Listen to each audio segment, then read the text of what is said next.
Mesdames et messieurs, bonsoir. C'est un plaisir pour moi de vous accueillir ce soir et de vous souhaiter la bienvenue pour cette conférence grand public. Cette conférence est organisée par l'Université de Genève, mais également conjointement avec le NCCR SYNAPSI.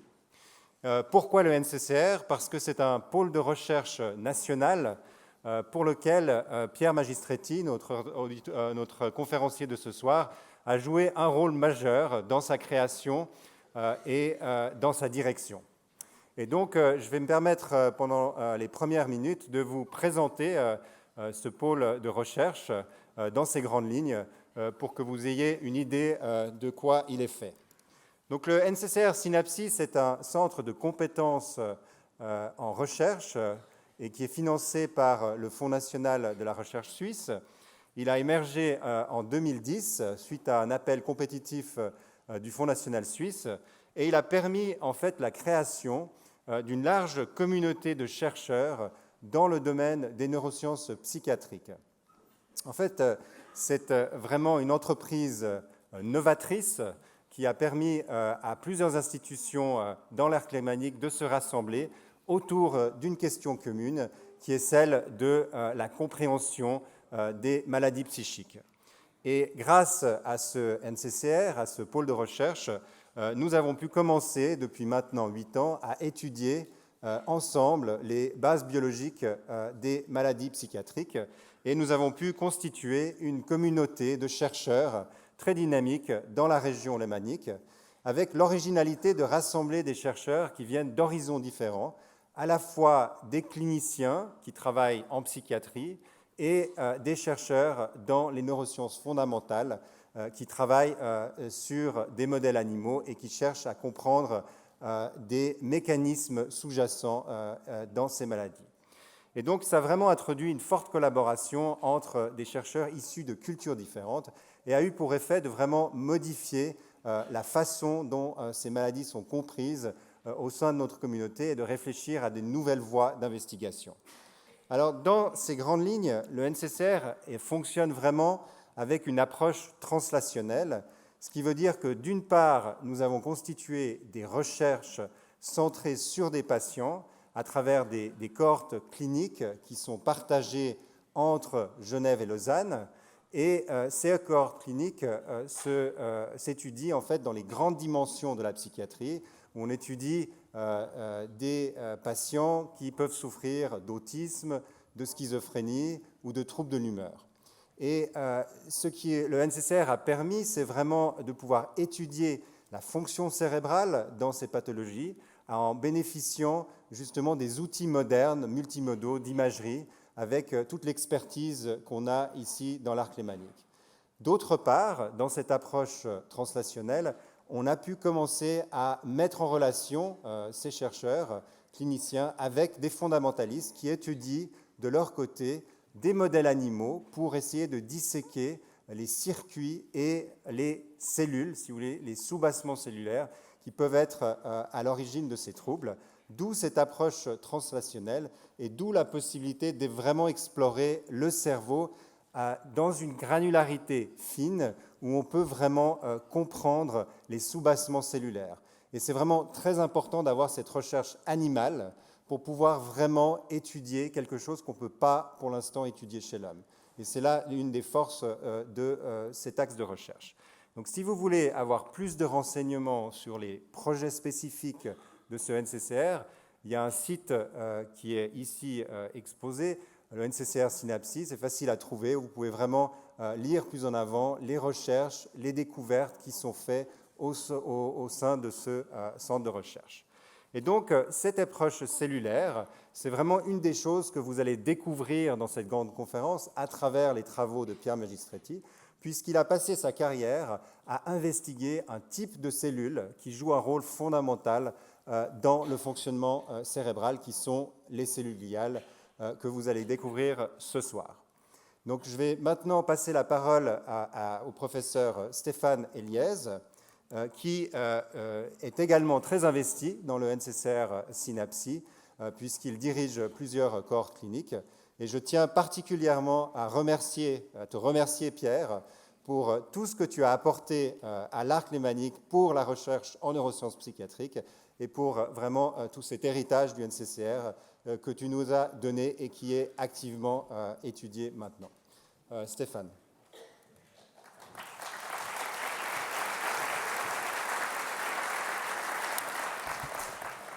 Voilà, bonsoir. J'ai le plaisir ce soir et l'honneur aussi de pouvoir vous introduire et vous présenter un peu la personne de Pierre Magistretti. Pierre Magistretti, vous avez pu le lire dans la présentation du programme, est médecin et neurobiologiste. Il est aussi actuellement professeur auprès de la division de biologie et de sciences de l'environnement à King Abdullah University of Science and Technology en Arabie Saoudite.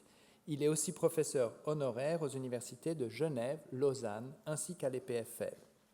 De 2004 à 2012, il a été le fondateur et le directeur du Centre de neurosciences psychiatriques de l'Université de Lausanne et du CHUV, ainsi que professeur à l'EPFL au Brain Mind Institute qu'il a lui-même dirigé de 2005 à 2012. En 2010 jusqu'à 2016, il prend la tête de l'initiative NCCR Synapsi et il est aussi cofondateur de GliaPharm, une société de biotechnologie établie au campus Biotech à Genève. Pierre Magistretti, c'est aussi l'auteur de très nombreuses publications d'excellence dans le domaine des neurosciences. Il est un des premiers qui a donné un rôle à ces cellules intermédiaires un peu obscures, la face obscure du cerveau dont il va nous parler aujourd'hui, et dont jusqu'alors, malgré leur présence, tout le monde avait l'impression qu'elles étaient là un peu pour planter le décor, soutenir les neurones dans leur activité d'une façon inerte. Et il a profondément changé ce regard. Mais Pierre Magistretti, comme personne, c'est surtout pour les médecins, les chercheurs de ma génération, un modèle, une source d'inspiration. Il a été l'un des premiers chercheurs dans le domaine des neurosciences à tenter de faire des ponts réels, des ponts authentiques et forts entre la recherche en neurosciences fondamentales et la psychiatrie clinique. Il a été, lui, comme neurobiologiste, à la rencontre des psychiatres et a créé le Centre de neurosciences psychiatriques à Lausanne, qui était une des premières unités qui a mis ensemble, dans des mêmes locaux, des neuroscientistes, des personnes de laboratoire, qui comprennent les mécanismes sous-jacents au fonctionnement, à la transmission, à l'organisation des neurones, ainsi que des psychiatres qui, eux, étaient compétents dans la compréhension des symptômes, du fonctionnement clinique des patients, affectés de maladies comme la schizophrénie, la dépression, les troubles anxieux ou encore des troubles du développement. Il a été un des premiers neuroscientistes à essayer de tisser aussi des liens forts avec des cliniciens en psychiatrie de l'enfant et de l'adolescent.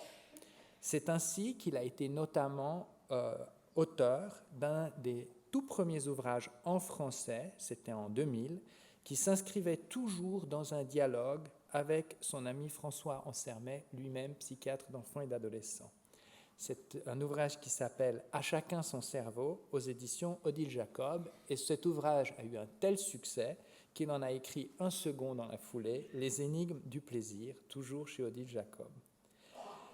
Lorsque, à la fin des années 2000, il a lancé l'initiative du Pôle national de recherche Synapsi, grâce à son aura, à l'admiration qu'il a suscitée dans toute cette communauté, il a réussi à fédérer et à engager un large réseau de personnes dans une rencontre en fait tout à fait improbable autour de ce sujet des neurosciences psychiatriques en dialogue étroit avec la clinique.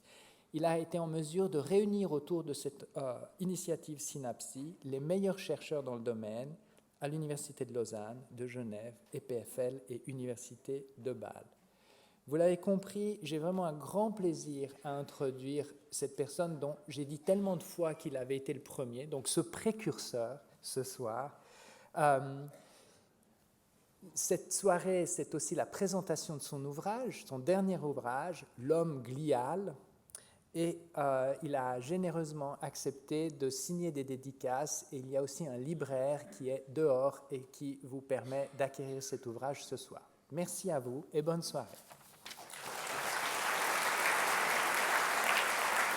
Merci.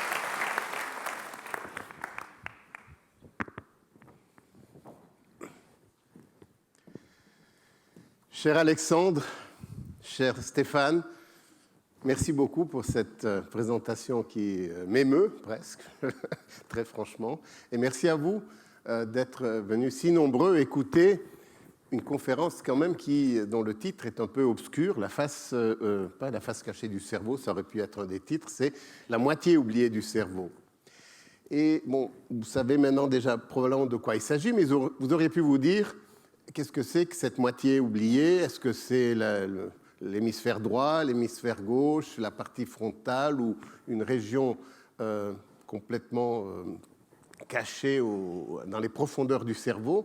Eh bien non, c'est en fait toute une série de cellules, ces cellules gliales, qui tiennent leur nom du fait qu'elles avaient été longtemps considérées comme une sorte de glu qui tenait les neurones ensemble, qui remplissait les vides entre les neurones.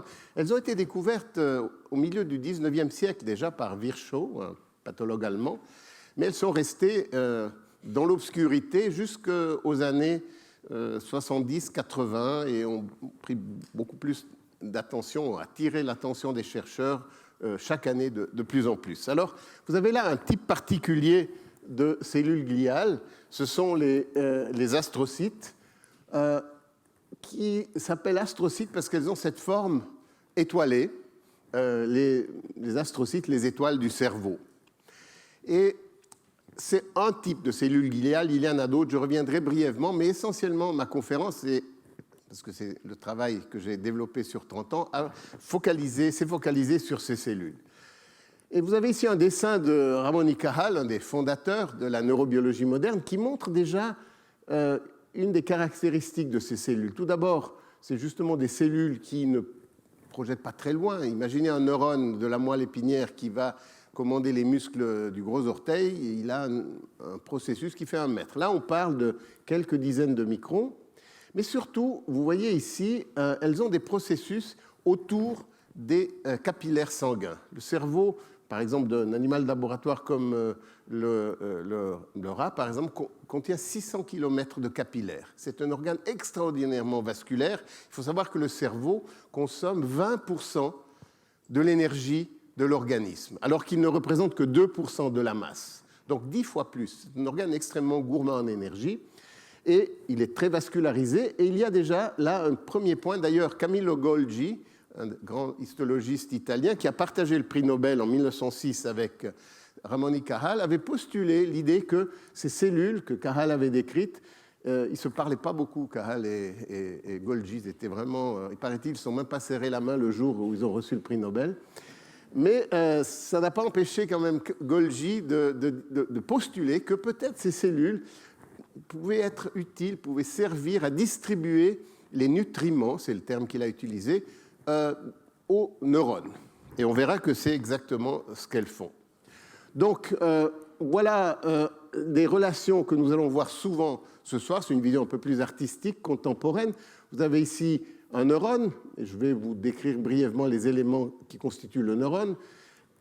Ici, cet astrocyte, et ici, le capillaire. Et donc, on peut effectivement assez facilement postuler que ces cellules jouent un rôle de couplage entre la source d'énergie et le consommateur principal d'énergie.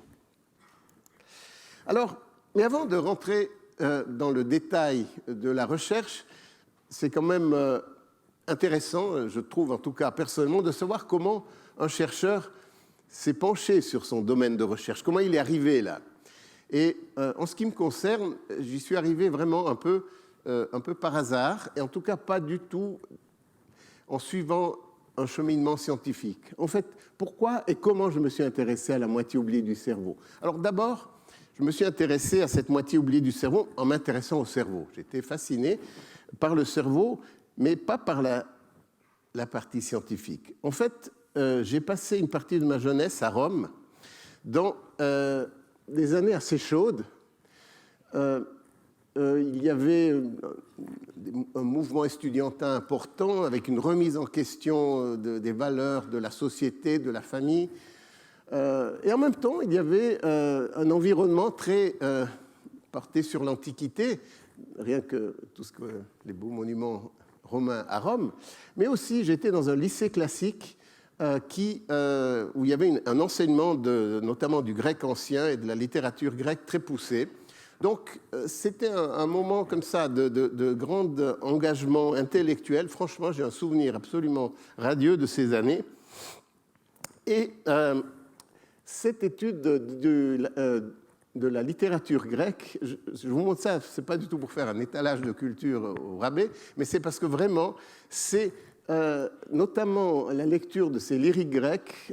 Ici, c'est un fragment d'une poésie de Saphos. La lune s'est couchée et les Pléiades, il est minuit, l'heure passe et je dors seul. Vous voyez là, on parle, c'est 2600 ans, il y a 2600 ans. C'est extraordinairement contemporain. On sent l'amour, on sent la solitude, on sent une sorte de symbiose avec la nature. Et en quelque sorte, c'est vraiment les émotions de l'être humain qui sont au centre. Et on peut lire ces fragments, ils sont absolument très, très modernes. En même temps, il y avait, c'était l'époque, là aussi, d'un grand ferment intellectuel, notamment en France, avec les structuralistes, Roland Barthes, Claude Lévi-Strauss, avec cette idée d'une certaine... de certaines structures qui mènent les sociétés et les humains. Et alors, sur la base de ça, vraiment de manière certainement très naïve et simpliste, tout ce mouvement, ce contexte m'a fait penser qu'en fait, il devait y avoir une base biologique par laquelle l'être humain perçoit, analyse et organise les systèmes tels que l'environnement naturel, on a vu ce que disait Saphos, et social, et par laquelle il développe des systèmes de communication tels que le langage. Mais ce qui m'a encore plus frappé, c'était qu'il devait exister une universalité des émotions et des sentiments à travers les cultures et les époques. Comme je dis, c'est peut-être un peu naïf, mais j'avais 16, 17, 18 ans. Et donc, je me suis dit, il est où ce fil conducteur à travers les cultures, à travers les sociétés cette base biologique, elle est où? En fait, c'était le cerveau. Et c'est vraiment comme ça que je me suis passionné pour l'étude du cerveau et j'ai décidé d'aller... je suis venu à Genève. Donc, je suis en fait très heureux d'être ici dans mon alma mater. J'ai commencé mes études de médecine en face il y a 49 ans. Ça paraît difficile à croire, mais enfin, c'est comme ça. Et j'ai continué, j'ai fait le CMU n'existait pas. Je suivais les cours à l'ancienne école de médecine. Et je me suis passionné d'emblée pour deux sujets, deux domaines qui n'étaient pas très populaires, en fait, en tout cas à l'époque, avec mes camarades, la biochimie et la neurologie. Et en fait, finalement, ce que j'ai fait, à partir de là, j'ai fait de la neurochimie et de la biologie moléculaire. Mais ce qui a été absolument marquant dans ma carrière, ça a été des rencontres. J'ai passé un été sur la côte Est, d'abord à Durham, Caroline du Nord, à Duke University, dans le département de physiologie que dirigeait Daniel Tostezon, vraiment un grand physiologiste qui est après devenu d'ailleurs doyen de la faculté de médecine de Harvard. Et surtout au NIH, Julius Axelrod, qui était un des pionniers, finalement, des neurosciences psychiatriques, parce qu'il a étudié les systèmes monoaminergiques à la noradrénaline notamment, et il a proposé ce que l'on croit encore aujourd'hui être le mode d'action des antidépresseurs, c'est-à-dire d'augmenter les niveaux de noradrénaline dans le cerveau. Il a eu le prix Nobel dans les années 70 pour cela. Et alors, comme je m'intéressais au cerveau, mais enfin je m'intéressais vraiment à l'esprit, donc je voulais être psychiatre. Et je me suis dit, tout de même, avant, il n'y avait pas de NCCR à l'époque, je me suis dit, avant d'être psychiatre, il faut que je comprenne comment marche le cerveau. Là aussi, très naïf. Et donc, j'ai fait un peu de littérature, et puis aussi inspiré par ces rencontres que j'avais faites, je me suis penché sur la possibilité d'aller faire un doctorat, un PhD en neurosciences avec Floyd Bloom, qui était une des stars de l'époque en neuropharmacologie. Et ce papier, il est un peu étonnant. On ne voit pas très bien là, mais en fait, cette souris est ce rat est sur deux piliers comme ça. Il tient complètement rigide. Il venait de recevoir une injection d'endorphine. On venait de découvrir à l'époque ces peptides dans le cerveau, et notamment ces peptides opiacés, donc des opiacés endogènes dont on essayait de comprendre la fonction. Et lorsqu'on administrait de l'endorphine à un rat, eh bien, il devenait complètement cataleptique. Un des symptômes qu'on peut trouver dans certaines formes de schizophrénie. Et avec cette observation, bon, peut-être parce qu'il s'appelait aussi Floyd Bloom et il y avait Roger Guillemin, prix Nobel, ils ont publié un papier dans Science. Je pense qu'aujourd'hui, ce serait quand même un peu plus difficile de publier un papier là. Mais ça m'a quand même, pour moi, c'était fantastique parce que ça rapprochait quelque chose de neurobiologique, ces nouveaux peptides, ces nouveaux neurotransmetteurs qu'on découvrait dans le cerveau, et une condition clinique, la catalepsie chez le schizophrène. Donc, j'ai pris mes bagages et je suis parti dans un endroit magnifique qui est le Salk Institute à San Diego pour suivre une formation, un PhD en neurobiologie sous la direction de Floyd Bloom. Ça a été des années absolument extraordinaires de stimulation intellectuelle et de vie très agréable en Californie du Sud, en short la plupart du temps. Alors, qu'est-ce qu'on savait à l'époque ? À l'époque, vraiment, les neurosciences étaient totalement centrées, bien plus que maintenant. La glie arrive à faire un peu sa place maintenant, mais à l'époque, c'était vraiment les neurones. Alors, juste pour ceux qui ne sont pas familiers avec les neurones, le neurone est une cellule, finalement, comme les autres, avec un noyau, le matériel génétique, des organelles, mais elle a quelques particularités très importantes que sont sa morphologie, sa forme. Les neurones ont des processus sur lesquels ils reçoivent les informations des autres neurones, ce qu'on appelle le dendrite. Et en fait, on va parler tout à l'heure de ces épines dendritiques, c'est comme des épines sur la tige d'une rose, sur lesquelles se font les contacts des autres neurones. Et puis, un autre processus qui est l'axone, c'est par là que partent les informations, l'influx nerveux, jusqu'au bout de l'axone, là où se trouve la synapse, où la communication se fait avec les autres neurones. C'est vraiment l'unité de base, l'unité fonctionnelle du système nerveux. C'est les éléments les plus simples, avec cette notion de cellule qui reçoit des informations, qui les intègre, c'est des processus assez complexes, et ensuite qui émet un signal par l'axone pour ensuite aller influencer un autre neurone au niveau de la synapse. Et en fait, ces neurones, je vous ai donné une sorte de prototype de neurones, et en fait, pratiquement, sauf quelques rarissimes exceptions, tous les neurones ont le même type d'organisation, mais en fait, ils ont des formes absolument magnifiques et différentes les unes des autres, à tel point que Ramón y Cajal, qui était un histologiste, comme je vous l'ai dit, un des fondateurs des neurosciences modernes, a dessiné des centaines et des milliers de neurones qu'il regardait à son microscope, à tel point qu'il a eu cette poussée poétique où il s'est dit que, comme l'entomologiste à la recherche de papillons bariolés, mon attention s'est portée dans les jardins de la matière grise sur des cellules aux formes délicates et élégantes, les mystérieux papillons de l'âme, dont le battement d'ailes nous révélera peut-être un jour les secrets de l'âme. C'est joliment dit, très poétique, mais ça illustre cette idée de variabilité très grande dans la morphologie des neurones. Et on sait aujourd'hui qu'on rajoute sur cette différence morphologique des différences de propriétés électriques, de propriétés d'intégration des signaux, de propriétés aussi d'expression de gènes, etc., etc. Donc une multitude de types de neurones dans le cerveau, mais qui fonctionnent à peu près tous de la même manière, avec cette zone d'intégration du signal, cette zone d'émission du signal et cette zone de transmission du signal.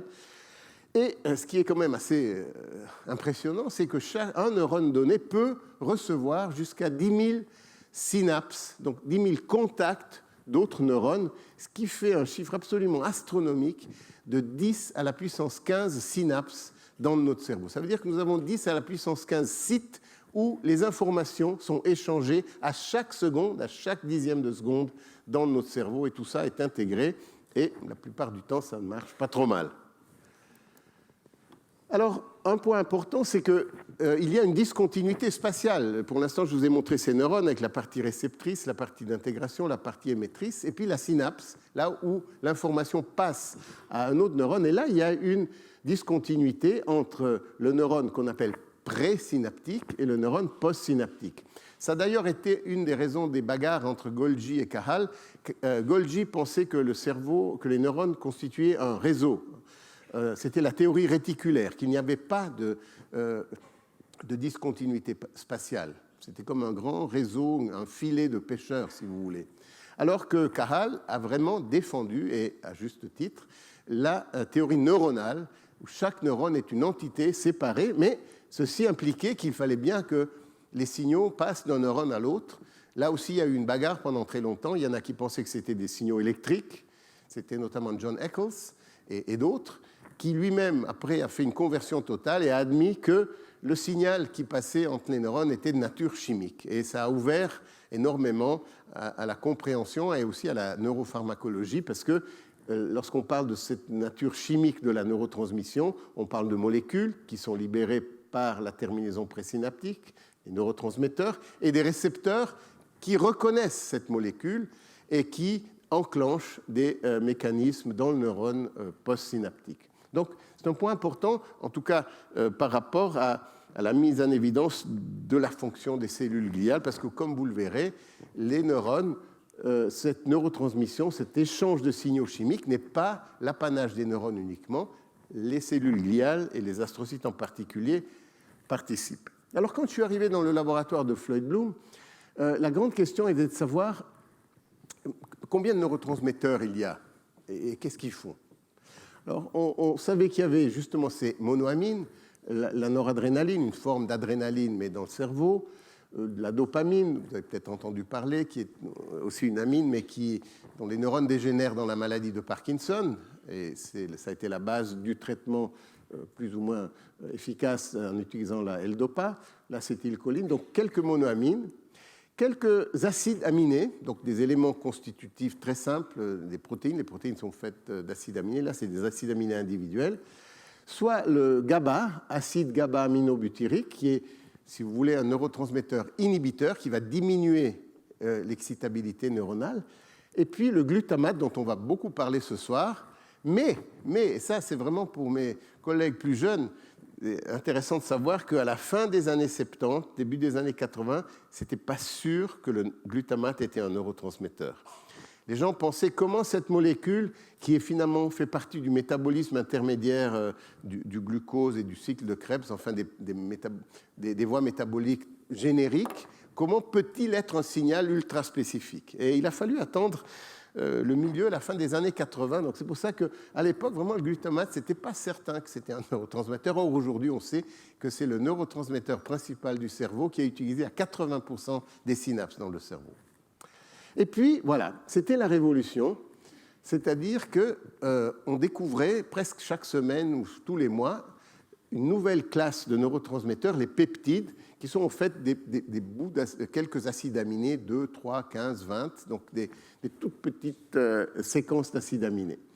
Et en fait, c'était Roger Guillemin, qui était vraiment un des pionniers de ce domaine, qui avait le laboratoire à côté de Floyd Bloom, et qui venait de recevoir le prix Nobel parce qu'il avait justement découvert de nombreux peptides dans le cerveau avec des fonctions endocriniennes. Et donc, on recevait ces peptides et Bloom nous disait, voilà, bon, il faut voir, dites-moi ce qu'ils font dans le cerveau. Alors, bon, c'était très passionnant, très excitant, mais c'était un peu de lancer les gens dans la piscine, et puis il fallait nager, puis ceux qui ne nageaient pas coulaient, puis ceux qui se débrouillaient survivaient. Et alors, bon, moi, j'ai essayé de survivre. À l'époque, la plupart de mes camarades dans le labo de Bloom, en fait, étaient électrophysiologistes. Donc, qu'est-ce qu'ils faisaient? Ils mettaient une électrode dans un neurone ou proche d'un neurone, ils appliquaient ce nouveau peptide, X ou Y, et ils regardaient qu'est-ce que ça faisait sur l'excitabilité. Vous avez là des potentiels. Bon, en fait, c'était assez décevant. Ils ne faisaient pas grand-chose, la plupart de ces peptides. Ils excitaient un peu, ils inhibaient un peu, ils ne faisaient rien. Bon. Moi, comme je n'étais pas électrophysiologiste, je n'y connaissais rien, j'avais fait un peu de biochimie et de métabolisme. J'avais suivi un cours d'introduction à la recherche médicale de Bernard Jean Renaud. J'avais fait un stage en pharmacologie avec Michel Chorderet. Et donc, je savais mesurer ce qu'on appelle un second messager, l'AMP cyclique. Et puis, je savais un peu faire quelques tests métaboliques. Et le peptide qui m'a été donné sur lequel travailler, c'était le VIP, joli nom, Vasoactive Intestinal Peptide, parce qu'il avait été à l'origine découvert dans l'intestin, Et on avait pu montrer, c'était des Suédois qui avaient montré que d'une part, il était vasodilatateur, et d'autre part, il exerçait une action qui est la glycogénolyse. Alors, qu'est-ce que c'est la glycogénolyse?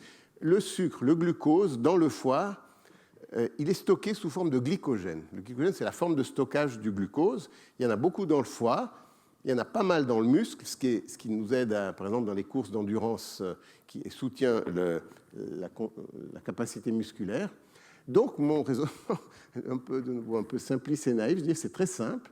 Le VIP stimule la formation d'AMP cyclique, donc ce second messager qui enclenche une série de réactions qui arrivent à la glycogénolyse. Et il fait aussi la glycogénolyse dans le foie, donc il fait la même chose dans le cerveau, ça paraît clair.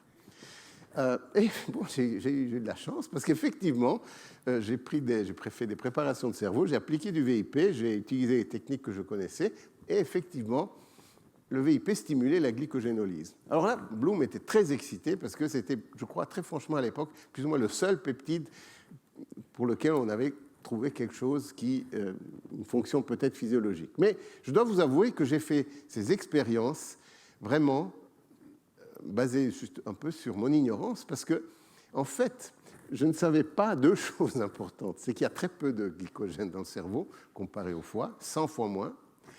Et puis surtout que ce glycogène est localisé uniquement dans les cellules gliales, des astrocytes, cette colle.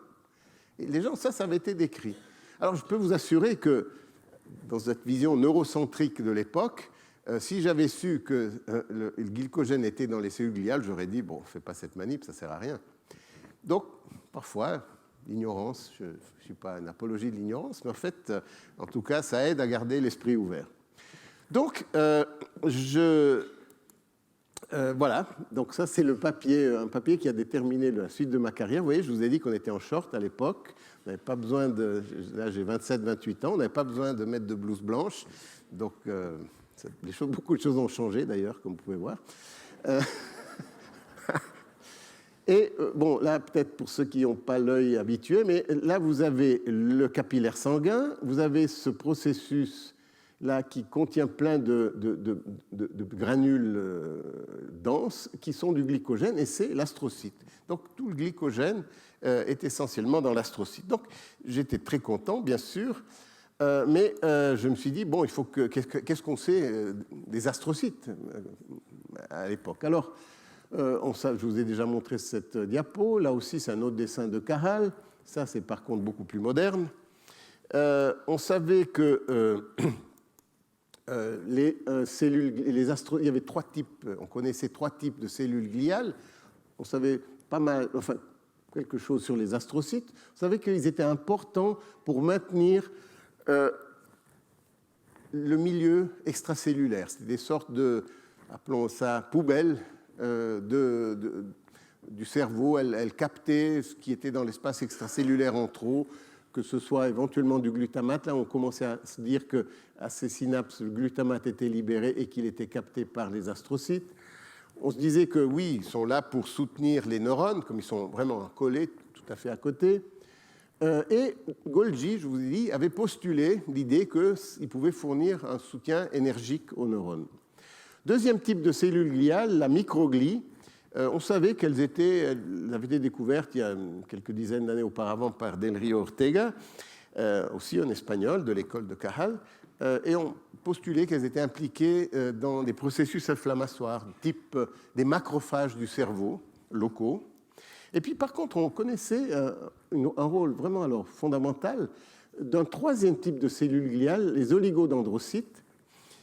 Voilà, vous avez la cellule ici, et elles produisent ces sortes de gaines autour des axones.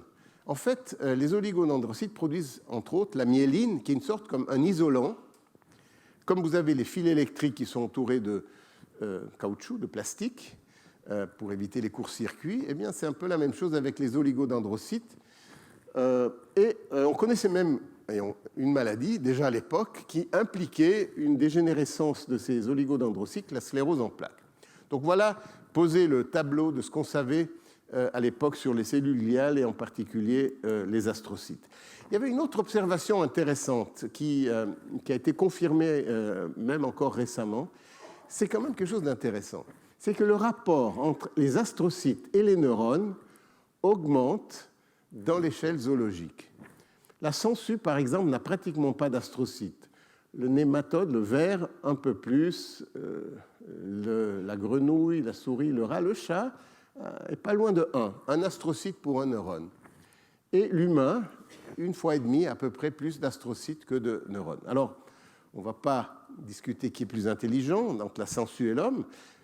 Ça, on peut avoir l'appréciation personnelle, mais enfin, ça, c'est quand même frappant que dans l'échelle zoologique, l'humain, qui a quand même des fonctions intellectuelles importantes la plupart du temps, il y a ce nombre d'astrocytes supérieur par rapport au nombre de neurones. Un autre point important, c'est que autant les neurones se ressemblent relativement entre, disons par exemple les souris, les rats et l'humain, bien que les neurones humains soient aussi plus touffus, plus développés. Mais ce qui est vraiment frappant, c'est que pour l'astrocyte, il y a une vraie grande différence entre l'astrocyte de souris, par exemple, et l'astrocyte humain, avec beaucoup plus de ramifications. Et pensez que, par exemple, comme je dirais tout à l'heure, l'astrocyte envoie ses processus autour des synapses, et un astrocyte peut en fait influencer, comme on le verra tout à l'heure, jusqu'à 120 000 ou 150 000 synapses. Donc c'est quand même assez impressionnant. Et puis bon, il y a une anecdote, je la mentionne parce qu'elle est dans tous les textbooks, c'est que lorsqu'il y a eu des études neuropathologiques pour essayer du cerveau d'Einstein pour voir est-ce qu'on trouvait le secret de l'intelligence d'Einstein, et donc c'est un N de 1, et il se trouve qu'Einstein, semble-t-il, avait encore plus d'astrocytes. Mais je ne vais pas quand même pousser le bouchon trop loin et dire que c'était le secret de l'intelligence de Einstein. Donc, quand même, entre les observations qu'on avait faites, la reprise de ces anciens travaux d'histologie qui montraient le lien avec les capillaires, on a postulé le fait que certains neurones libéraient certains neurotransmetteurs, le VIP notamment, qui agissaient sur l'astrocyte pour fournir de l'énergie aux neurones. Là, c'est représenté de manière très simpliste. Donc voilà un neurone, voilà l'astrocyte. L'idée, c'est que des signaux neuronaux, VIP, nous avons après montré que la noradrénaline et encore un autre neurotransmetteur pouvaient mobiliser le glycogène, un peu comme l'adrénaline le fait dans le foie pour fournir ou dans le muscle pour fournir plus d'énergie pour la course, par exemple. Eh bien, l'idée, c'était que lorsque les neurones sont plus actifs, ils envoient un signal et ceci aboutit à la production d'énergie pour les neurones. On a ensuite poussé un tout petit peu plus loin. Quand je suis revenu ici en Suisse, au CMU, là, entre-temps, le CMU avait été construit. Avec Michel Chaudray, nous avons montré qu'en fait, ces deux neurotransmetteurs agissent de manière synergique et créent des hotspots métaboliques, comme on les a appelés. Et l'idée étant que, voilà, vous avez ici ces neurones AVIP, ces neurones bipolaires.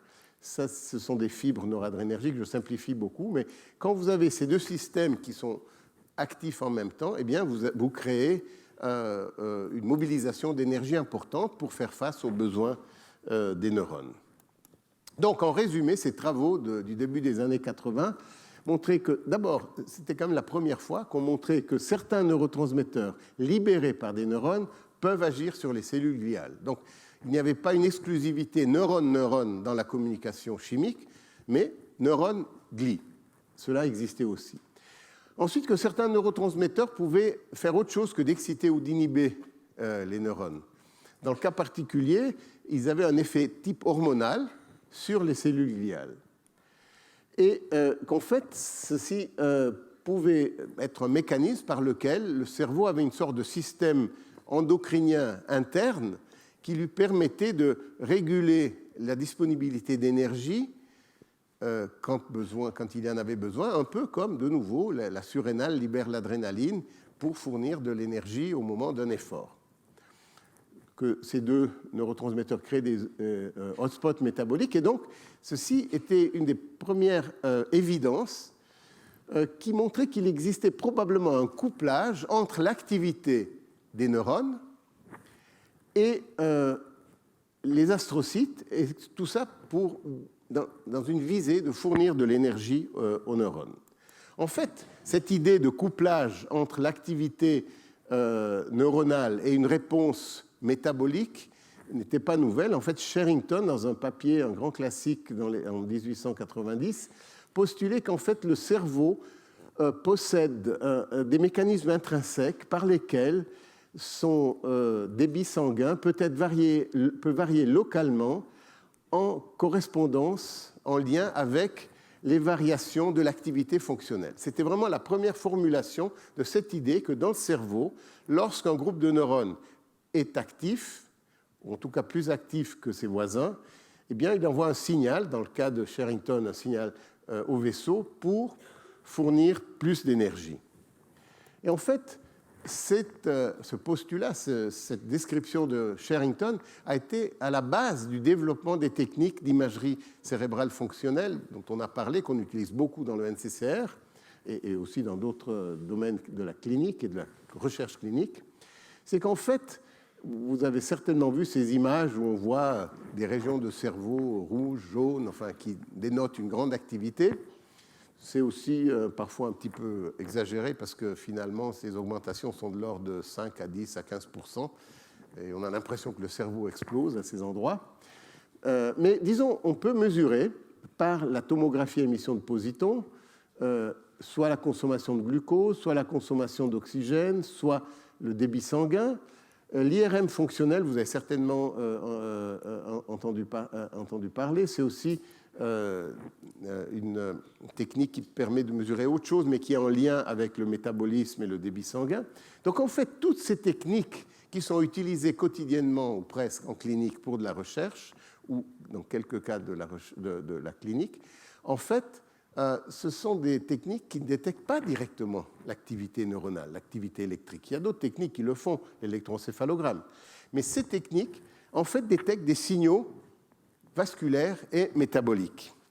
Donc, on peut se dire, voilà, c'est un peu comme le muscle, de nouveau. Lorsque le muscle est actif, eh bien, il consomme plus d'énergie. Là, dans un dessin sympathique, on voit un peu cette analogie. Et ce qu'on a pu mettre en évidence, enfin, ce qui a été mis en évidence dans les années 80 par Lou Sokolov, un grand biochimiste, neurochimiste du NIH, il a utilisé du glucose marqué de manière particulière, qu'on pouvait utiliser en TEP, en tomographie à émission de positons, et suivre la consommation de glucose dans le cerveau humain, le cerveau d'une personne vivante. Et tout ce qui est rouge montre une grande consommation, de nouveau avec des codages particuliers, mais avec le même codage, vous voyez par exemple le cerveau d'un patient qui souffre de maladie d'Alzheimer, une diminution très importante de ce métabolisme du glucose. Donc, des applications cliniques de ce concept de l'utilisation de couplage entre activité neuronale et métabolisme. Et c'est ce qui nous a fait continuer dans cette direction, parce que finalement, ce qu'on avait vu avec le VIP, c'était quand même, et la noradrénaline, c'était d'abord, ce sont des neurotransmetteurs qui représentent peut-être 2-3% des neurotransmetteurs du cerveau. Deux, ils mobilisent de l'énergie qui est déjà là. Ces techniques d'imagerie montraient une consommation de glucose. Donc, on s'est posé la question, à l'époque, quand on a commencé ces travaux, au début des années 90, c'était clair que le neurotransmetteur principal du cerveau était le glutamate. Donc on s'est dit, comment est-ce que ce couplage entre l'activité glutamatergique et la réponse métabolique et la réponse d'imagerie, est-ce que les astrocytes jouent un rôle là-dessus? Et je vais un peu vite là, mais en fait, avec Luc Pellerin, qui est un postdoc qui venait de Montréal, nous avons en fait décrit un mécanisme par lequel le glutamate agit sur les astrocytes et stimule l'importation de glucose dans le cerveau. Et c'est ce que, là je vais aller très vite, mais c'est en fait ce qu'on connaît aujourd'hui comme mécanisme de couplage du métabolisme énergétique, avec le glutamate qui est libéré par les neurones activés, il est recapté très activement par les astrocytes, tout ça déclenche une série de réponses intracellulaires dans l'astrocyte, qui aboutit à l'importation de glucose depuis les capillaires. Vous vous souvenez que les astrocytes ont ces processus autour des capillaires. Et alors, ça a été la grosse surprise que nous avons eue et qui nous a valu beaucoup d'antagonisme dans les années 90, c'est qu'en fait, ce que les astrocytes font, ils prédigèrent le glucose et libèrent du lactate. Or, le lactate avait en tout cas à l'époque assez mauvaise presse. On pense au lactate, à l'acide lactique, les crampes dans les muscles. On se dit c'est un produit, c'est un déchet métabolique. Et en fait, non. On sait très bien que le lactate, quand il y a de l'oxygène, ce qui est les conditions physiologiques, peut fournir de l'énergie à n'importe quelle cellule. Et d'ailleurs, les tissus cancéreux produisent beaucoup de lactate et utilisent beaucoup de lactate.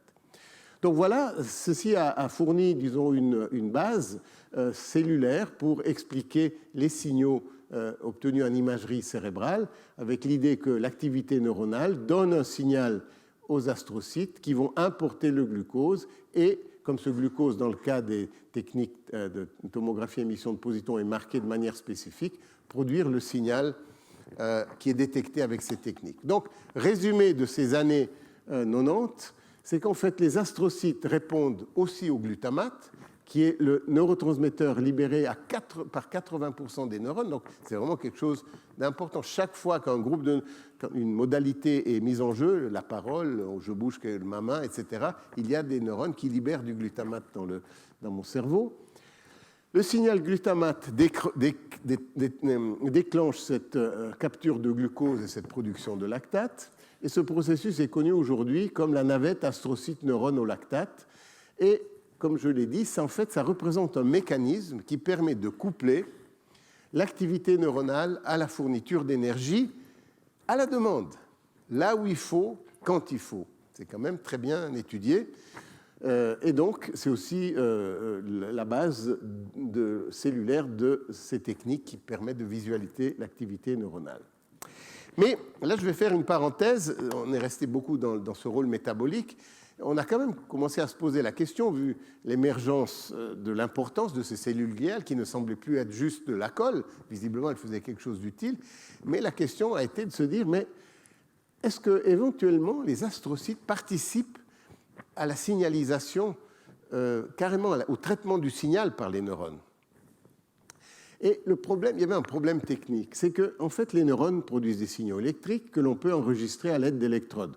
Vous avez ici un neurone, une électrode, et comme je vous l'ai dit, on a ici des changements de potentiel. Le neurone, en fait, si on branche cette électrode à un haut-parleur, il fait du bruit, c'est comme une mitraillette.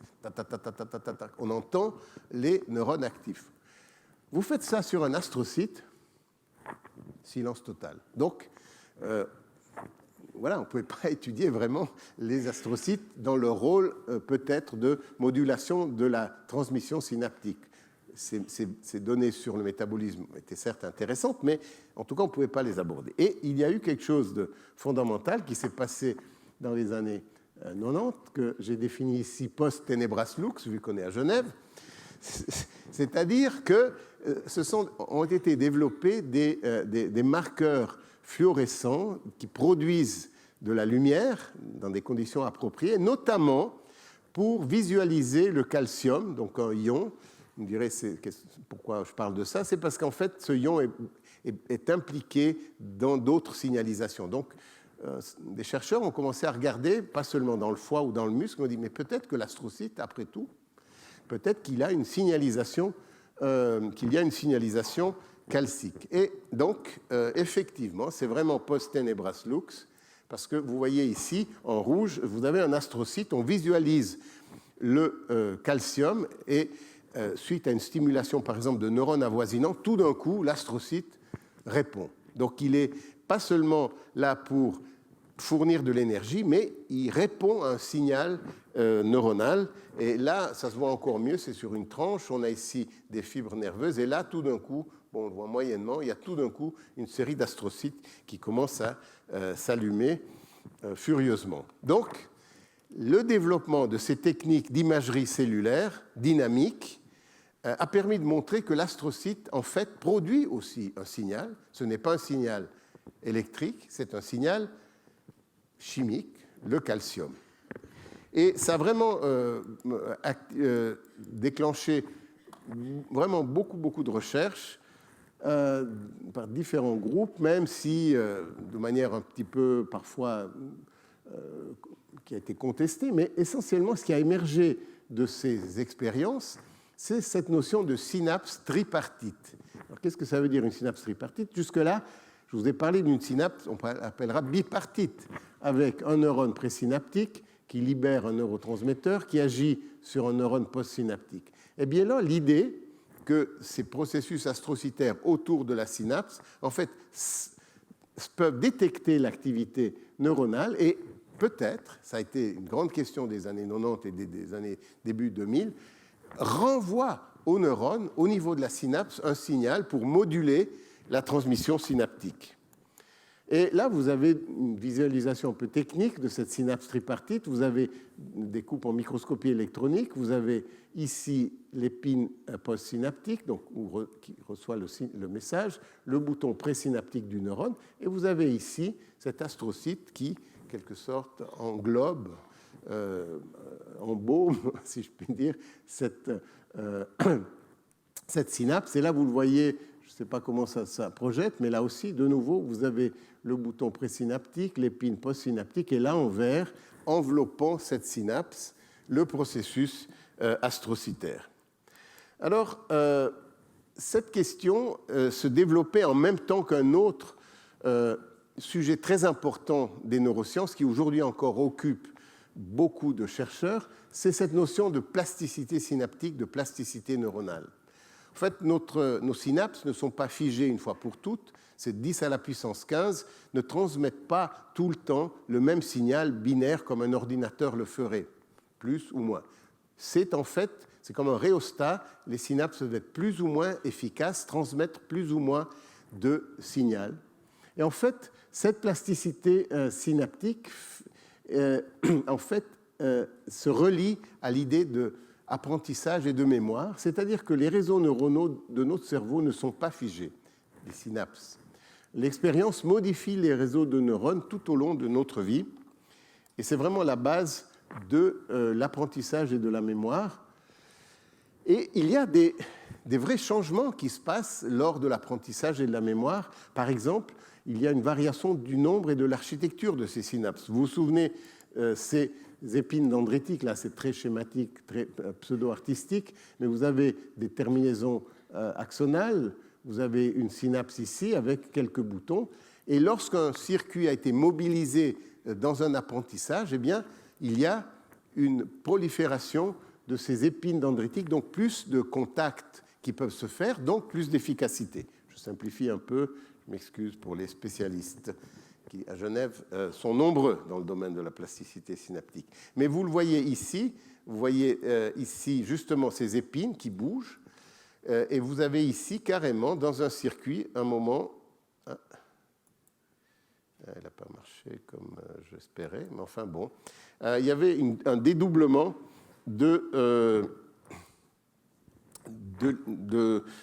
ces épines donc, qui augmentent, qui prolifèrent. Et ceci aboutit, donc, comme on peut l'imaginer, à une augmentation du signal. Je vais très brièvement expliquer ceci. Vous avez un neurone A qui envoie un message à un neurone B, et voilà la réponse. Si vous conditionnez cette synapse de manière particulière, qui en quelque sorte mime lorsque ces circuits seraient actifs dans un apprentissage, et vous refaites cette stimulation, cette fois-ci, la réponse est beaucoup plus grande. Donc, c'est ce que je disais, la transmission synaptique n'est pas figée une fois pour toutes, l'intensité du signal peut varier, et les synapses qui sont impliquées dans des réseaux qui sont à la base d'apprentissage, eh bien, sont facilitées, donc la réponse est plus importante. Bon, pourquoi je vous dis tout ça finalement, qu'est-ce que ça a à voir avec les astrocytes? C'est que au cours des années 90, début 2000, comme je vous disais, cette découverte de la réponse des astrocytes aux signaux neuronaux, en même temps que les découvertes sur la plasticité synaptique, il y a eu convergence de ces deux voies de recherche pour se dire, mais peut-être que l'astrocyte contribue à cette plasticité. Et il y a toute une série d'évidences, d'expériences qui montrent que, par exemple, avec une certaine stimulation, vous avez une réponse de ce type. Avec une stimulation un peu plus intense, l'astrocyte est aussi mobilisé. Il libère des molécules qui vont potentialiser la transmission et donc avoir un signal plus grand. Donc, ça, c'est des travaux qui ont été notamment faits par Andrea Volterra, Paola Bezzi à Lausanne et d'autres dans d'autres régions du monde. Mais à Lausanne, il y a tout un groupe qui travaille sur le rôle de l'astrocyte dans cette plasticité synaptique. Alors, nous sommes branchés un peu là-dessus. On s'est dit, bon, nous avons beaucoup étudié le métabolisme, mais est-ce qu'après tout, finalement, ce que nous avions décrit, cette navette astrocyte-neurone pour le lactate, est-ce qu'elle était aussi impliquée peut-être dans la plasticité synaptique? C'est-à-dire qu'au moment où cette synapse devient tout d'un coup facilitée, est-ce que ce couplage va aussi être modulé, ou même participer à la plasticité? Et ça, ce sont des travaux que nous avons conduits avec Cristina Alberini à New York University. Et nous avons pu montrer, en 2011, en fait, que ce fameux transport de lactate de l'astrocyte aux neurones est nécessaire pour la mémoire à long terme. Alors, le lactate, qui est produit à partir du glycogène astrocytaire, est nécessaire pour la consolidation de la mémoire. Alors, bon, c'est une belle surprise parce que finalement, un type cellulaire considéré comme de la colle, la glu, un produit du métabolisme considéré comme un déchet, eh bien, joue un rôle important dans la mémoire. J'ai un ami que certains de vous connaissent, le professeur Alain Prochian, qui est administrateur du Collège de France. Un jour, en m'introduisant pour une conférence, a dit « Pierre, il a beaucoup d'humour, il faut le prendre au deuxième degré. » Il m'a dit « Pierre, tu as acquis une certaine visibilité en étudiant les poubelles du cerveau, la glu et le lactate. » Je dis « Merci Alain, c'est sympa. » Voilà, mais on a continué dans cette direction et je vous montrerai, j'arrive bientôt au bout de ma conférence, quelles sont les dernières nouveautés après même 2014. Donc tout d'abord, que les astrocytes contribuent à la plasticité synaptique et à la mémoire. Ils peuvent amplifier la transmission synaptique et ils peuvent fournir du lactate aux neurones qui est nécessaire à la consolidation de la mémoire. Bon, là, je fais un petit clin d'œil, c'est quand même pas mal pour des cellules considérées patati patata, je ne vais pas aller plus loin, je l'ai déjà dit. Alors, on a essayé de comprendre quel était le mécanisme par lequel, ça c'est des travaux de Igor Alaman avec Evelyne et d'autres du laboratoire, et de nouveau, je n'entre pas dans les détails, mais ce qu'on a vu, c'est que le lactate, en fait, stimule cette plasticité en augmentant l'efficacité du glutamate qui agit sur un récepteur particulier. Je veux juste vous montrer un résultat, c'est un des seuls résultats techniques que je vous montre. Vous avez ici une réponse électrique d'un neurone quand on applique du glutamate. Ici, en présence de lactate, le signal est beaucoup plus grand. Et vous voyez aussi que le signal calcique dans le neurone est beaucoup plus grand. Donc, en quelque sorte, voilà pour résumer, le lactate n'est pas seulement un substrat énergétique, comme je l'ai montré, mais il est également un signal pour la transmission synaptique. J'aime bien le terme, en fait, il joue un rôle de turbo pour la transmission synaptique, pour le signal principal qui est le glutamate. Donc, il existe une coopération entre un neurotransmetteur classique, le glutamate, et un gliotransmetteur, c'est un terme que l'on utilise maintenant, le lactate, qui est nécessaire pour la mémoire. Et tout ça ouvre quand même à la possibilité de développer des molécules qui pourraient cibler ce mécanisme pour améliorer la mémoire. Donc, dernière série de diapositives sur des travaux récents, on s'est quand même posé la question, si ce lactate qui est produit par le glycogène est tellement important pour la mémoire, où est-ce qu'il est localisé dans l'astrocyte? Vous avez vu quand même que l'astrocyte a plein de processus, il pourrait être un peu partout.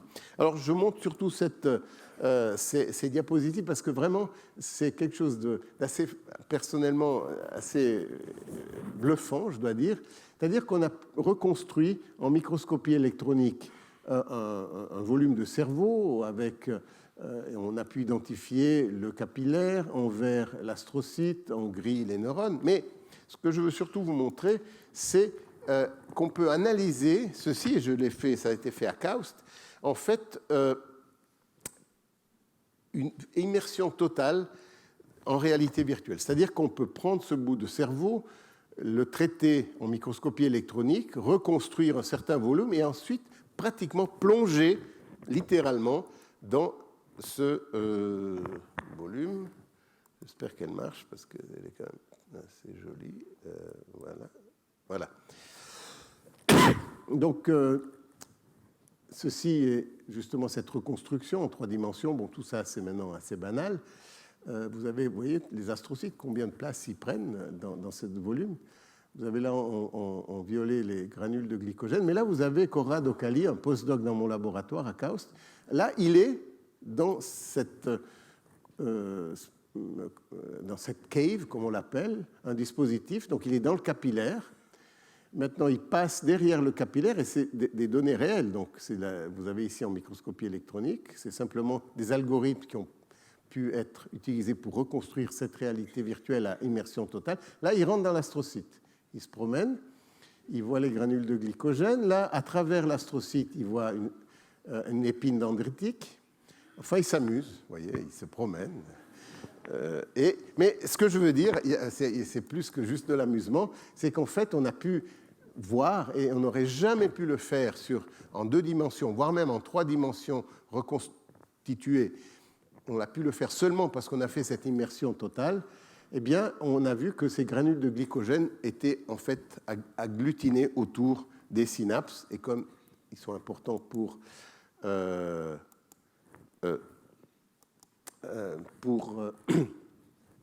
la plasticité, ça fait assez de sens.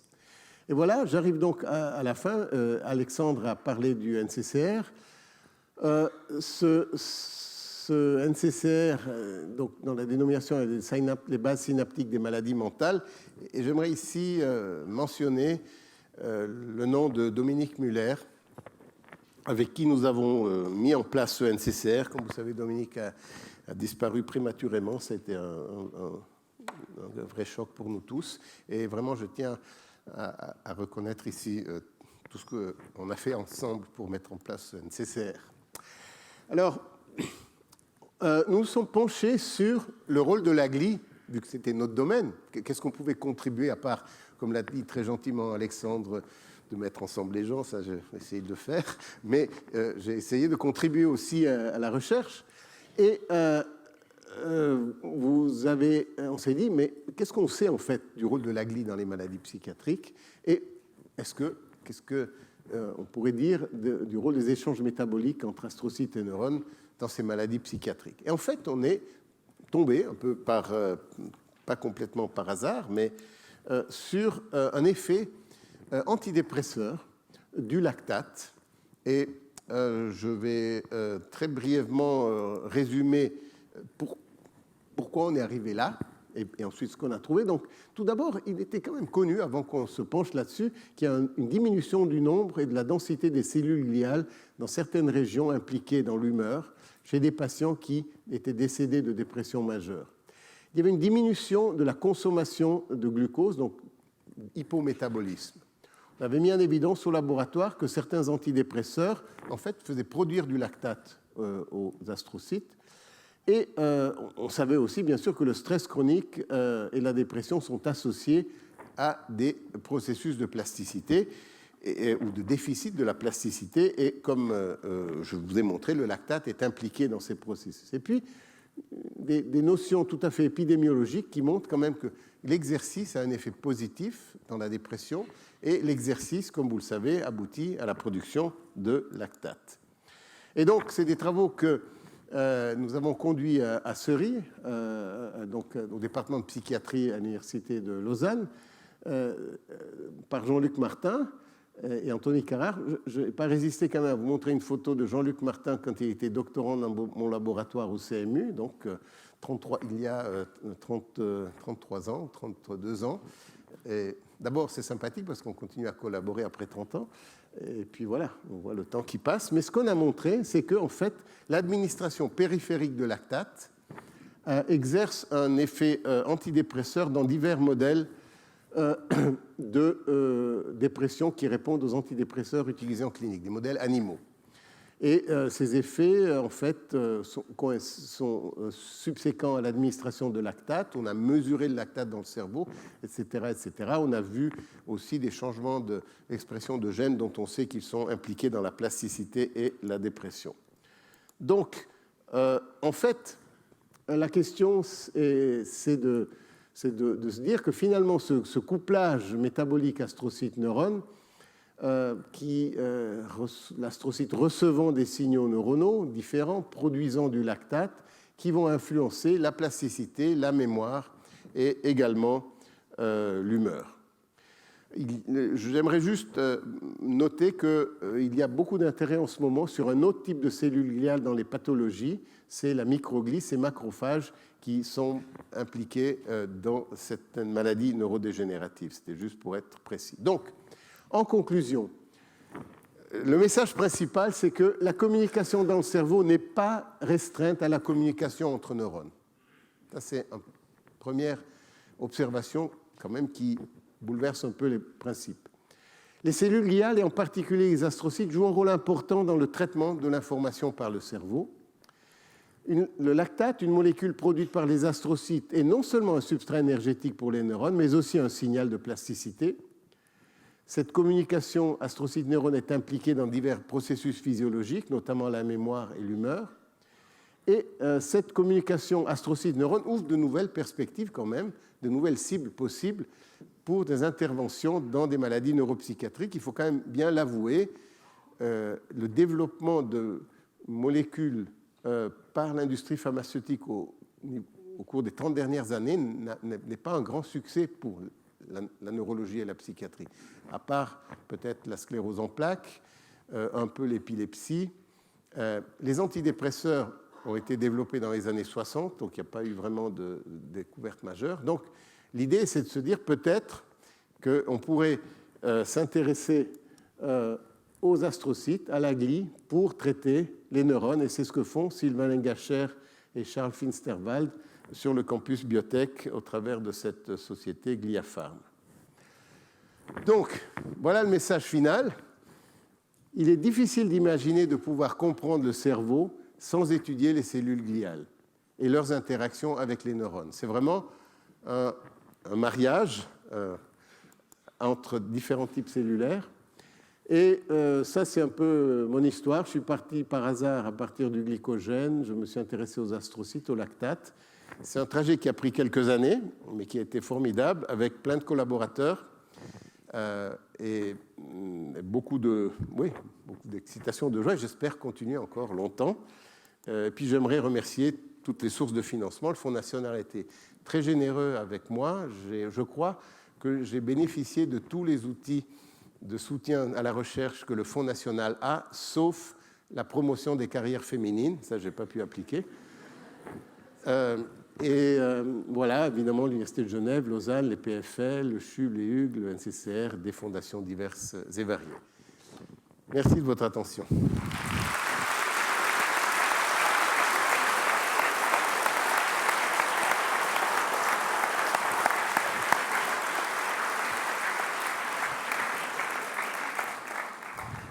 Voilà, merci beaucoup Pierre pour ce magnifique voyage, presque en immersion totale, en 3D dans le cerveau.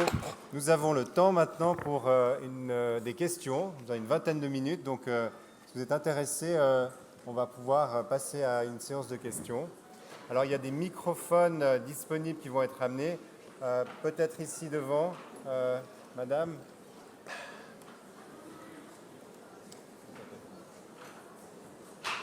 Oui.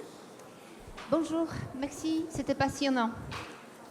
Et récemment, c'est ici. Ah, vous êtes là, oui. Récemment, je m'avais intéressée aux jeunes. Pardon, où? J'ai gêné, j'avais un petit souci.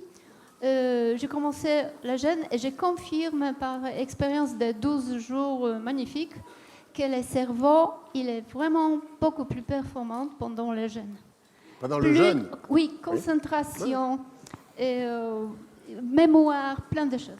Alors, comment ça se passe que le cerveau qui est surtout fait de gras, myéline, tout, et glutamate, sucre, les corps cherchent le sucre, cherchent les gras. Pourquoi il est meilleur? C'est une remarque très intéressante qui est suivie. C'est ce qu'on appelle, ce que vous avez fait, peut-être sans le savoir ou en le sachant, c'est ce qu'on appelle une diète cétogénique. C'est-à-dire que vous avez, comme vous ne preniez pas de carbohydrates, de glucose, qui est quand même la source d'énergie principale, vous avez mobilisé vos graisses. Vous êtes mince, mais bon, vous avez quand même un peu de graisse quelque part. Et cette graisse produit des corps cétoniques qui, eux, pénètrent dans le cerveau à travers des transporteurs qui, par ailleurs, sont les mêmes que les transporteurs au lactate. Ce sont des transporteurs au monocarboxylate. Et c'est intéressant de voir que ces corps cétoniques semblent avoir cet effet positif sur la performance cognitive. Évidemment, ça a une limite, on ne peut pas jeûner trop longtemps. On peut faire par contre des diètes cétogéniques, c'est-à-dire sans prendre de carbohydrates, c'est les diètes Atkins et autres, et on perd du poids, et peut-être qu'on est plus intelligent, je ne sais pas, mais c'est quelque chose qui a suscité beaucoup d'intérêt, et je vous dirais même plus. Là, j'anticipe un tout petit peu, mais on a pu montrer, c'est le travail de Jean-Luc Martin et Anthony Carrard, qu'un corps cétonique, qui est le bêta-hydroxybutyrate, a aussi des effets antidépresseurs comme le lactate. Et ça nous a mis sur la piste sur des mécanismes moléculaires que je ne vais pas élaborer maintenant, mais c'est intéressant ce que vous avez. Merci. Alors peut-être juste derrière vous, il y avait une personne. Bonjour, merci aussi pour votre conférence. J'avais une question par rapport à l'Alzheimer. Est-ce que vous pensez que les astrocytes, ça pourrait être impliqué, puisque du coup, vous avez montré un schéma où on voit qu'il y a une diminution de glucose lors de l'Alzheimer, alors que les astrocytes, c'est eux qui vont justement fournir l'énergie aux neurones.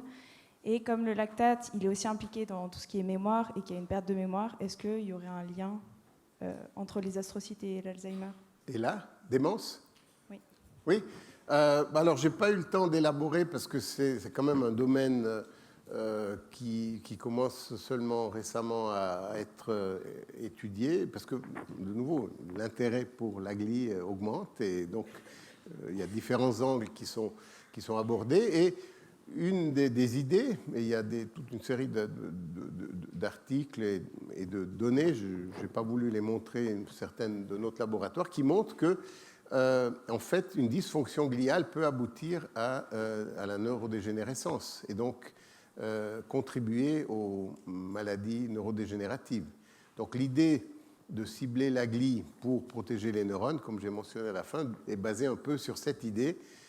Nous avons notamment des résultats dans un modèle animal de sclérose latérale amyotrophique, qui est une terrible maladie neurologique. Et nos travaux, mais ceux aussi d'autres, ont montré un rôle important de la glie dans cette maladie. Oui. Oui, bonsoir. Grobetty Michel, je suis éducatrice à l'Office médico-pédagogique.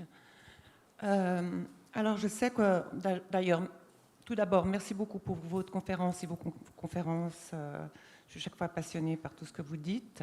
Il faut dire que je suis à bonne école avec le professeur Stéphane Eliez, qui est notre directeur général encore pour un petit moment. Alors, il y a des recherches par rapport à la sclérose en plaques, il y a des recherches par rapport à la maladie d'Alzheimer. Moi, j'ai un parent proche, j'ai un patient aussi qui est atteint d'une neuronite ou labyrinthite. C'est une maladie un peu mystérieuse pour laquelle il n'y a pas de définition réellement. Et puis, j'ai l'impression que les médecins, les différents médecins et spécialistes, que ce soit ça, le psychiatre, le neuropsychiatre, le physiothérapeute, cette personne suit différents traitements, malheureusement sans succès jusqu'à présent. Alors, je ne sais pas si vous pouvez un peu vous savez, dire où on en est par rapport à cette, par rapport à cette maladie, où il n'y a pas vraiment de traitement et il n'y a pas de... On ne sait pas si on peut en guérir ou pas. Pour le moment, ce qu'on a dit à ce patient, c'est que c'est probablement à vie, parce que là, ça fait 10 mois qu'il est atteint. Ça a été subi du jour au lendemain, alors qu'il était en pleine santé, et du jour au lendemain, il a eu ce problème de neuronite, labyrinthite, on ne sait pas. C'est un peu un mystère. Mais Merci. J'ai un diplôme fédéral de médecin délivré par l'Université de Genève, mais il faut que je vous dise que ma femme, quand nos enfants étaient malades, me disait toujours « appelons un vrai médecin, un vrai docteur ». Donc, voilà, je vous dis la même chose. Je crois, non, pour répondre à votre question, je crois qu'il faut vous adresser à un neurologue. Voilà. Pas tenter. Voilà. Bonsoir, professeur Magistrati. Merci beaucoup pour cette conférence pleine d'humour. J'espère qu'en Arabie Saoudite, vous pourrez profiter, en tout cas, des primes à l'égalité féminine, puisqu'ils sont en train de s'ouvrir à cela, que vous n'avez pas eu ici en Suisse. Vous venez de dire tout à la fin de votre exposé que durant ces, en gros, 30 dernières années, il n'y a pas eu de nouveaux antidépresseurs, alors qu'on sait très bien, et tous les chiffres et les spécialistes le disent, l'augmentation de ce genre de maladies mentales est très forte au sein de notre société. Donc si vous pouvez tout d'abord énoncer, peut-être que vous avez des idées pourquoi ce n'est pas le cas, et d'autre part, est-ce que prochainement on peut s'attendre à de nouvelles, je ne sais pas, molécules, à de nouveaux médicaments qui vont, sinon révolutionner, mais au moins améliorer les soins offerts aux personnes souffrant de dépression? Bon, je dirais que c'est à terme, je dirais, c'est le but du NCCR. Ça ne sera peut-être pas pour la prochaine année ou dans les 2-3 prochaines années, mais le fait d'avoir mis en place, comme l'a très bien dit Alexandre et aussi Stéphane, une nouvelle culture, un groupe de chercheurs et de cliniciens qui travaillent ensemble, c'est vraiment un changement de paradigme. Peut-être qu'on arrivera par ce biais-là, qui sait, en ciblant les cellules gliales, mais je ne veux quand même pas en rajouter, à aboutir à de nouveaux médicaments. Les pharma se sont beaucoup désinvestis du développement de molécules pour les maladies neurologiques et psychiatriques, pour une simple et bonne raison, c'est qu'elles ont investi des milliards pendant une trentaine d'années, avec des résultats vraiment, il faut dire, très décevants globalement. Je dis, sauf pour la sclérose en plaques avec l'interféron et d'autres, mais sinon c'est vraiment... Donc presque toutes les grandes sociétés pharmaceutiques ont désinvesti. Elles gardent généralement un petit groupe autour de l'Alzheimer. Personnellement, je pense en ciblant la plupart du temps la mauvaise cible, c'est-à-dire la protéine bêta-amyloïde. Mais bon, je ne vais pas rentrer dans les détails. Mais lesquels? Je ne sais pas là. Mais en tout cas, vraiment, il y a un désinvestissement. Et c'est là où c'est très important que le monde académique s'investisse là-dedans et produise aussi un transfert de technologie, on espère. Peut-être juste pour...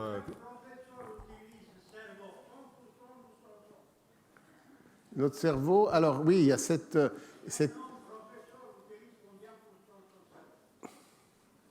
Est-ce que j'ai bien compris? Est-ce qu'on utilise à 100%? Oui. Ouais.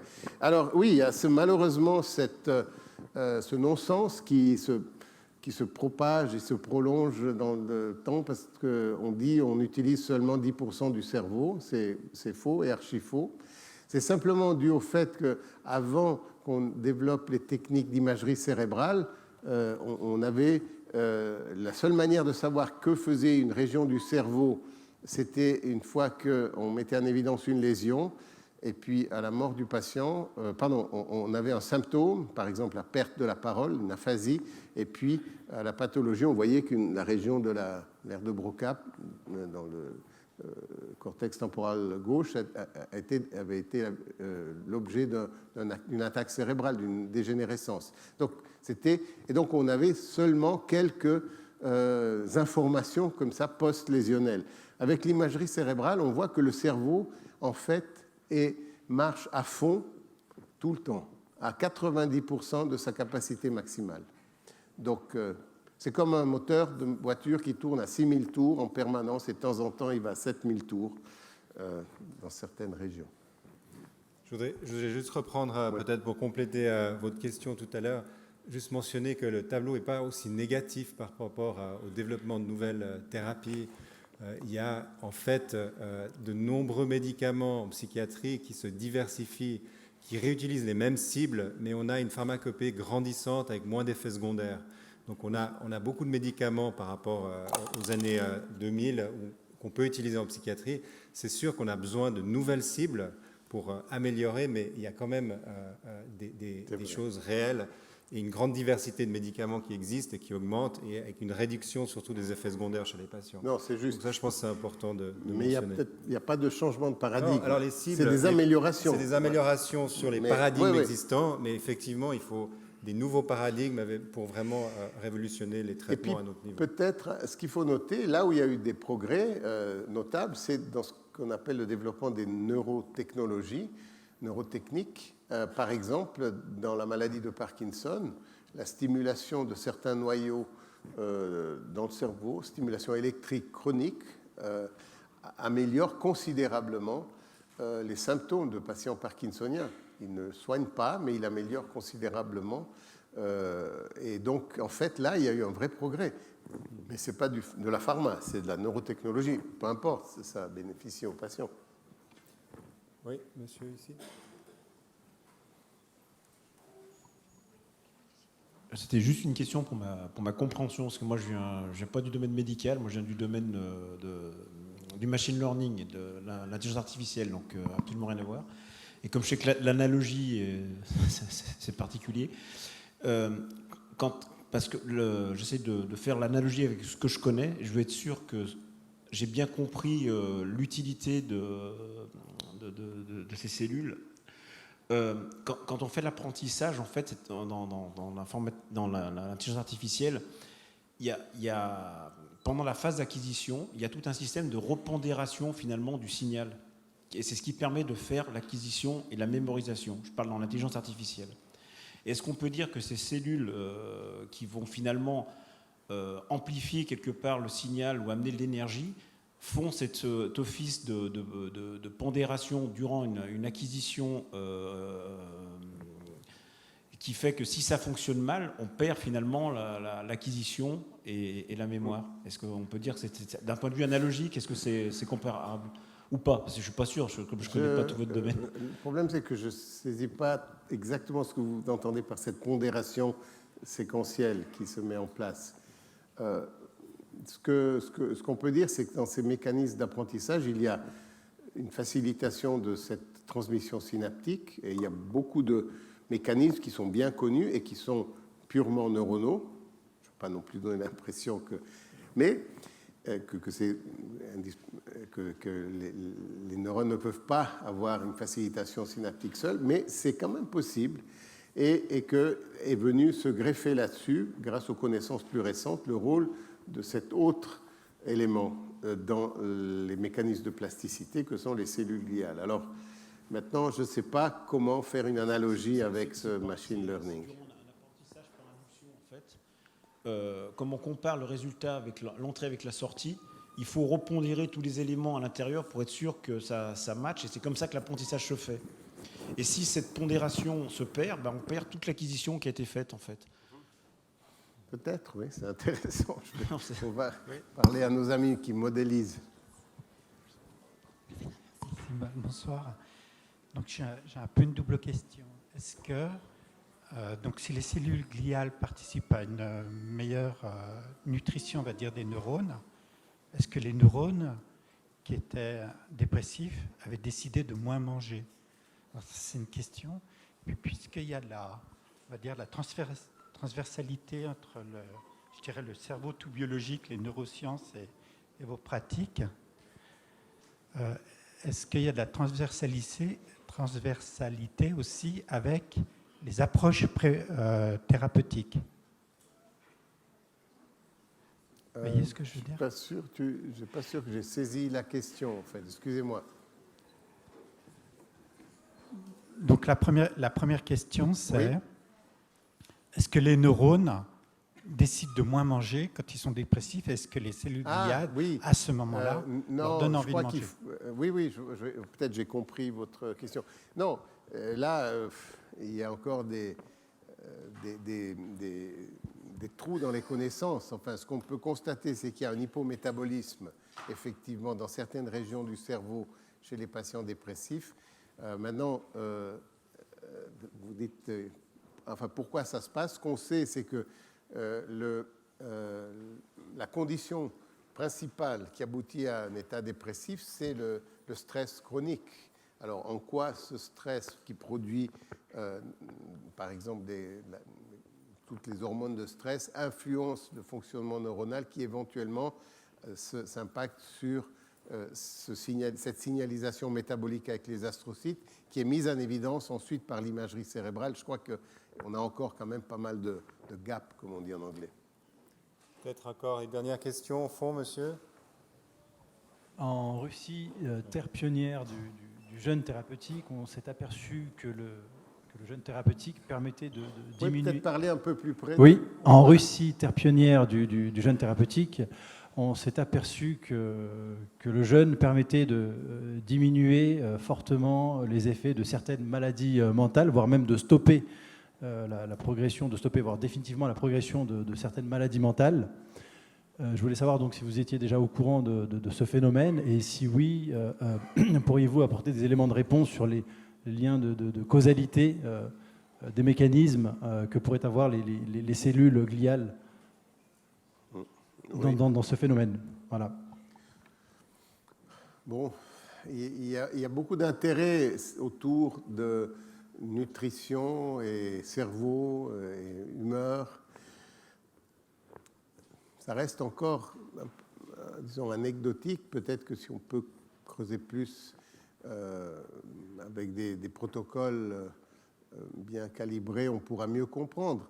Ce que je peux dire, ce n'est pas tout à fait dans la direction de votre question, mais on a longtemps eu des doutes sur le rôle de ce qu'on appelle le microbiome, donc de ces bactéries que nous avons dans l'intestin et qui, dans des travaux initiaux, montraient qu'ils pouvaient influencer l'humeur. Personnellement, j'étais très sceptique, mais bon, force est d'admettre qu'il y a quand même probablement quelque chose qui mérite d'être exploré plus en avant. Et donc, ce rôle du microbiome qui contribue au traitement, au processing des nutriments, est-ce que ça aura un effet sur l'humeur? C'est quelque chose encore à creuser, mais c'est une piste qui s'ouvre actuellement. Dernière question au centre, monsieur.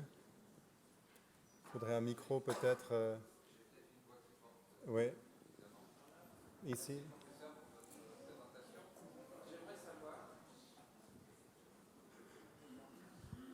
Merci, professeur, pour votre présentation. J'aimerais savoir, avec votre humour, mais des données tangibles, quelles seraient les conditions optimum pour que notre cerveau continue cette production riche, de façon à ce que nous ne perdions pas la mémoire et que nous restions de bonne humeur? Moi, je vais vous répondre un peu par une boutade, mais qui n'en est pas une complètement. Je pense qu'il faut beaucoup dormir et quand on est réveillé, ne penser à rien.